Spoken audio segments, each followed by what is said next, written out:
আসসালামু আলাইকুম। শেফা ন্যাচারাল পক্ষ থেকে স্বাগতম। আমরা গত পর্বে আলোচনা করেছিলাম হাত ধুলে আমরা 80% বিভিন্ন রোগ জীবাণু থেকে বা বিভিন্ন রোগবালাই থেকে রক্ষা পাবো। আজকে আমরা আলোচনা করতে চাচ্ছি আমরা কখন কখন হাত ধোবো এবং কিভাবে হাত ধোবো। হাত ধোয়া শুধুমাত্র পানি দিয়ে হাত ধোয়া, কিন্তু এটাও হাত ধোয়া, কিন্তু এটা পারফেক্ট হাত ধোয়া না।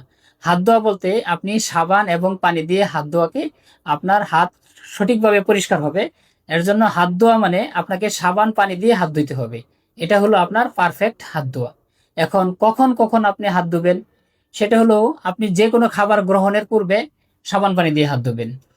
তাছাড়া বাচ্চাদেরকে যখন খাওয়াবেন, বাচ্চাদের খাওয়ানোর আগে সাবান পানি দিয়ে ভালোভাবে হাত ধুয়ে নেবেন। তাছাড়া আপনি যখন রান্না করতে যাবেন, সবজি কাটবেন, সবজি কাটার পূর্বে সাবান পানি দিয়ে হাত ধুবেন অবশ্যই। তাছাড়া আছে, আপনি যখন বাহিরে যাবেন, ভ্রমণে যাবেন কিংবা বাজার করবেন, বাজার থেকে এসে ভ্রমণ থেকে এসে আপনি সাবান পানি দিয়ে ভালোভাবে সাবান দিয়ে হাত ধুবেন। তাছাড়া আরো কিছু কারণ আছে, যেমন অসুস্থ ব্যক্তিকে ছোঁয়ার আগে বা পরে সাবান পানি দিয়ে হাত ধুবেন। আপনি হাসপাতালে গেছেন, হাসপাতাল থেকে আসার পরে আপনি অবশ্যই অবশ্যই সাবান পানি দিয়ে হাত পরিষ্কার করবেন। তাছাড়া আমরা যদি ময়লা আবর্জনা ধরি কিংবা পশু খাদ্য বা কোনো পশু টাচ করি, তাহলেও আমরা এসে সাবান পানি দিয়ে ভালোভাবে হাত পরিষ্কার করতে হবে, হাত ধুইতে হবে।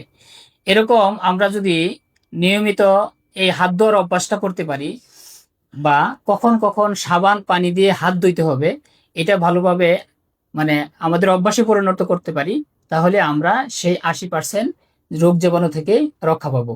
এখন হাত ধোয়ারও কিছু সিস্টেম আছে, এটাও আপনাকে জানতে হবে। হাত ধোয়া শুধুমাত্র আপনি সাবান দিলেন আর পানি দিলেন, একটু উপর দিয়ে একটু হাত ধুয়ে ফেললেন, এটা কিন্তু আসলে প্রকৃত হাত ধোয়া না।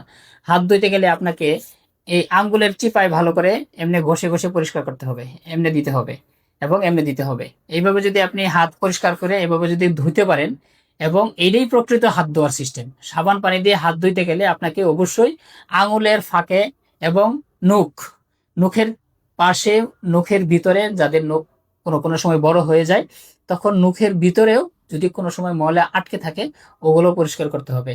তাহলেই হবে আপনার পারফেক্ট হাত ধোয়া। এবং এইভাবে যদি আমরা যে কথাগুলো আমরা এখন বললাম, এই প্রত্যেকটি কাজের পূর্বে ভালোভাবে হাত ধুয়ে তারপরে এই কাজগুলো আমরা করতে পারি, ইনশাআল্লাহ আমরা সেই 80% বিভিন্ন রোগ জীবাণু বা বিভিন্ন রোগ বালাই থেকে রক্ষা পাবো। এরকম সুন্দর সুন্দর টপিক পেতে আমাদের সঙ্গে থাকুন। ধন্যবাদ।